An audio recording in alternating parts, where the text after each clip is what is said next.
Berikut saya akan menjelaskan materi pertama, yaitu kekalahan Jepang. Kekalahan Jepang dalam Perang Dunia II terjadi melalui beberapa rangkaian peristiwa yang melemahkan kekuatan militer, ekonomi, serta moral negara tersebut. Berikut saya akan menjelaskan penjelasannya.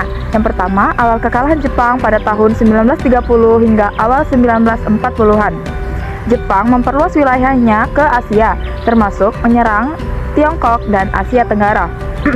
Serangan Pearl Harbor pada tanggal 7 Desember 1941 membuat Amerika Serikat ikut berperang. Awalnya, Jepang menang cepat dan menguasai banyak wilayah. Dua titik balik atau kekalahan di Midway pada tahun 1942. Pertempuran di Midway menjadi titik balik. Jepang kehilangan banyak kapal industri dan pilot berpengalaman, sehingga kekuatan militernya mulai melemah. Yang ketiga, serangan balasan sekutu. Pasukan sekutu atau Amerika Serikat dan sekutunya mulai merebut kembali wilayah yang telah dikuasai oleh Jepang melalui istilah island hopping. Jepang mulai terdesak, kehilangan sumber daya alam, dan banyak kota-kota hancur akibat pengeboman. Yang keempat, bom atom pada tahun 1945. Amerika Serikat menjatuhkan bom atom di dua wilayah sekaligus. Yang pertama, pengeboman di wilayah Hiroshima pada tanggal 6 Agustus 1945. Yang kedua, pengeboman di Nagasaki pada tanggal 9 Agustus 1945. Yang kelima, kekalahan Jepang pada tanggal 15 Agustus 1945. Setelah bom atom dan tekanan dari sekutu, Kaisar Hirohito mengumumkan penyerahan tanpa syarat. Penandatanganan resmi dilakukan pada tanggal 2 September 1945 di kapal USS Missouri. Saya akan membacakan materi yang kedua, yaitu peristiwa Rengas Dengklok. Peristiwa Rengas Dengklok terjadi setelah Jepang menyerang pada sekutu pada tanggal 15 Agustus 1945. Kemudian diketahui oleh golongan muda melalui radio, sehingga golongan muda menganggap bahwa Indonesia sedang kosong kekuasaan. Golongan muda mendesak supaya proklamasi segera dibacakan tanpa adanya campur tangan Jepang, sehingga terjadinya perbedaan pendapat antara golongan muda dan golongan tua. Golongan muda ingin proklamasi segera dilakukan tanpa campur tangan Jepang, sedangkan golongan tua ingin menunggu hasil dari sidang PPKI. Ada juga tokoh-tokoh yang terlibat di dalamnya.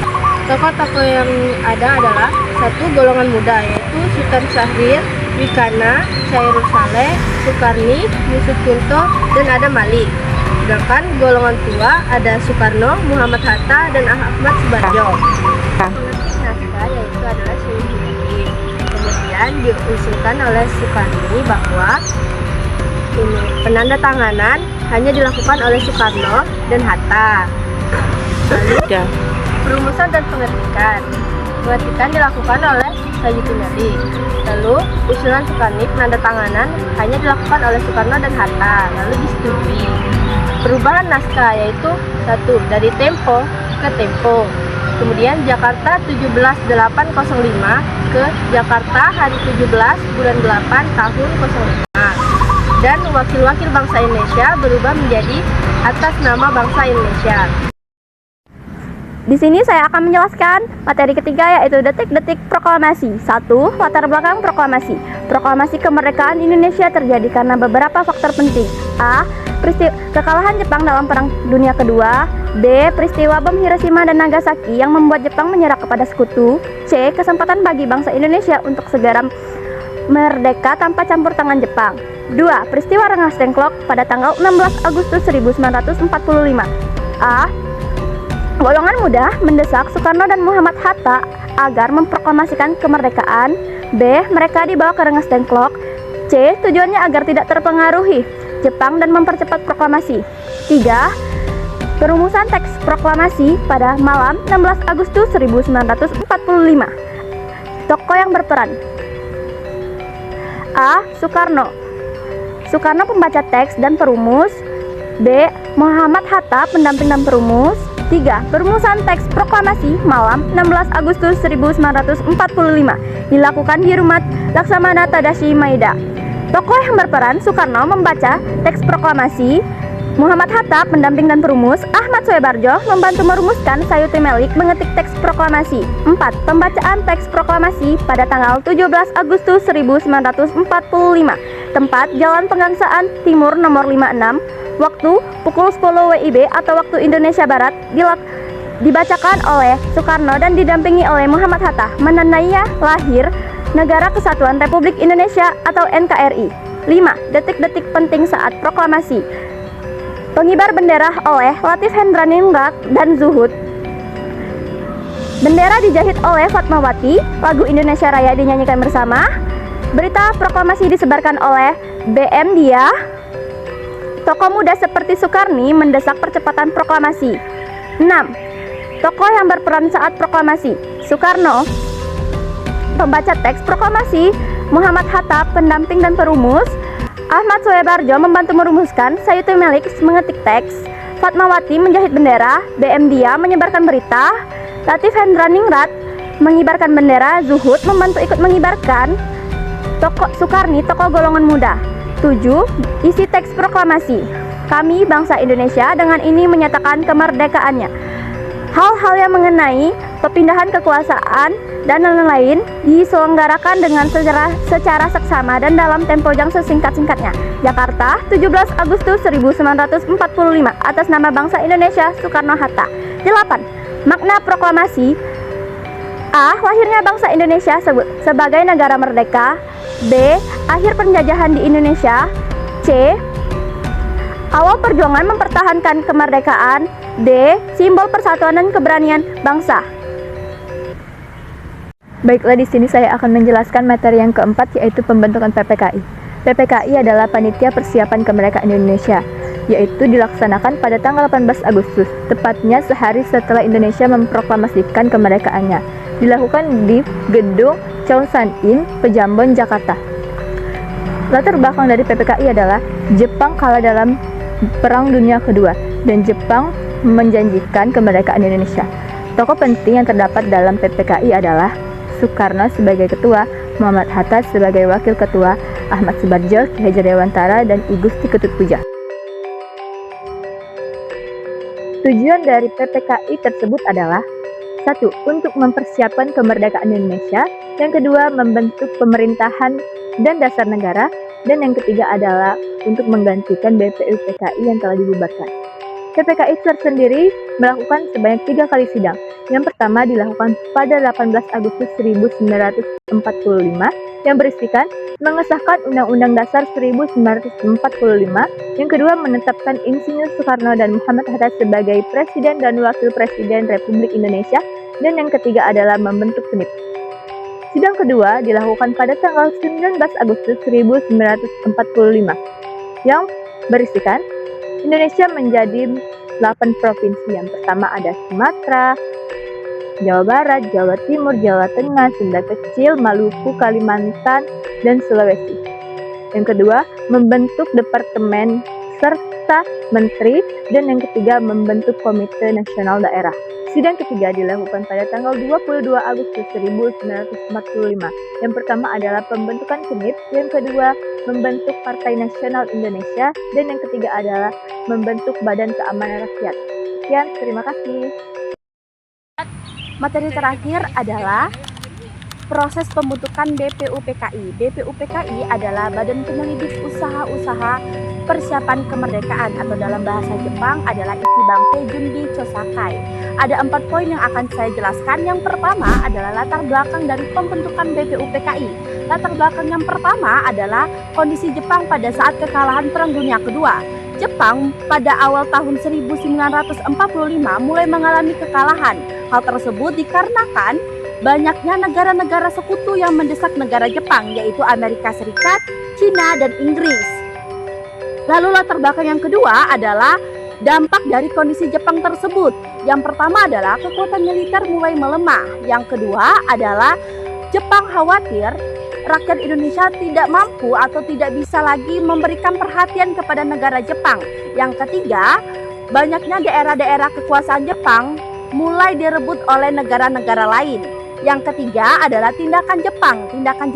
Tindakan Jepangnya adalah yang pertama adalah membentuk BPUPKI, yang kedua adalah menarik perhatian rakyat Indonesia. Yang ketiga adalah menjanjikan kemerdekaan kepada rakyat Indonesia. Kesimpulan dari latar belakang BPUPKI adalah BPUPKI dibentuk bukan pada saat Jepang menyerah, karena Jepang menyerah pada tanggal 15 Agustus 1945.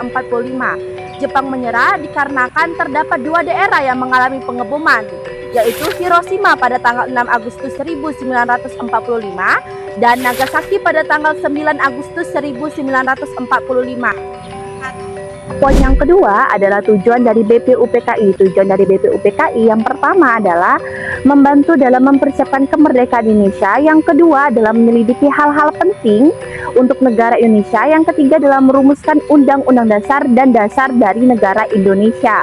Lalu tokoh-tokoh penting dalam BPUPKI yang pertama adalah BPUPKI memiliki ketua yang bernama Badminton Yoniningrat. Lalu wakilnya adalah terdapat dua. Yang pertama adalah Ichibang Yoshio yang berasal dari negara Jepang. Yang kedua adalah Raden Panji Soeroso yang berasal dari negara Indonesia. Anggota-anggota pentingnya adalah ada Insinyur Soekarno, Muhammad Hatta, Muhammad Yamin, Soepomo, dan Ahmad Subarjo. Poin terakhir adalah kronologi dan isi sidang dari BPUPKI.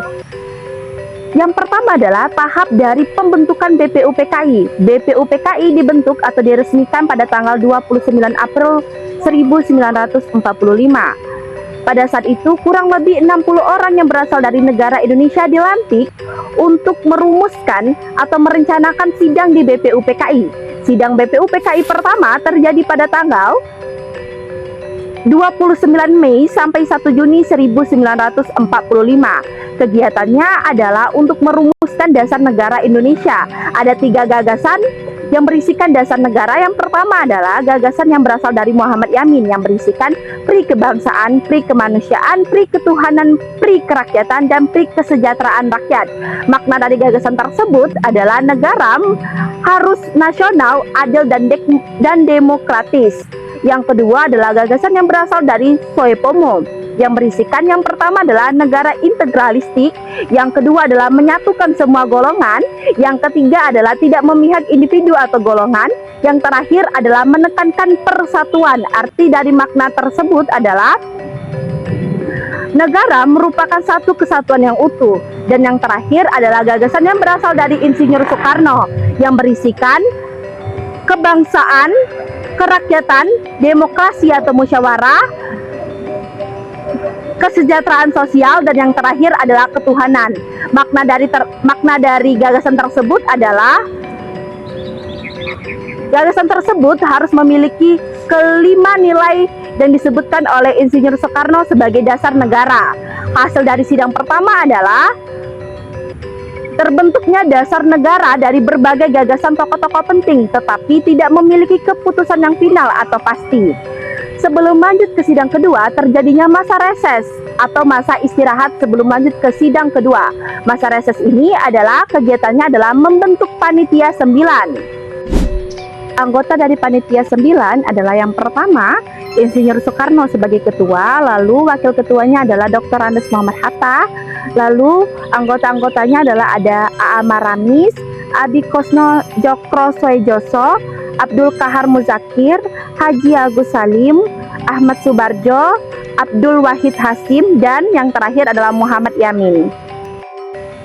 Hasil dari masa reses ini adalah terbentuknya Piagam Jakarta, yaitu pada tanggal 22 Juni 1945 yang berisikan Undang-Undang Dasar dan rumusan dasar dari negara Indonesia.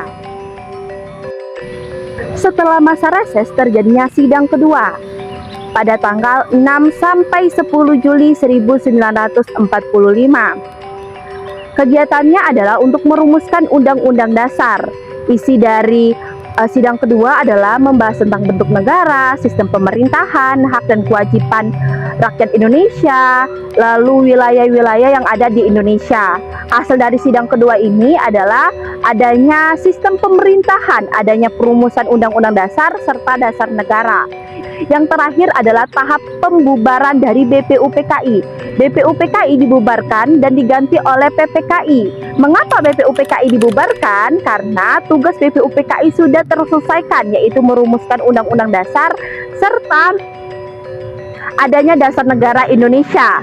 Setelah itu, pada saat itu Indonesia masuk ke pelaksanaan untuk kemerdekaan, sehingga membutuhkan badan organisasi yang jauh lebih kecil dibandingkan BPUPKI. Sekian, terima kasih.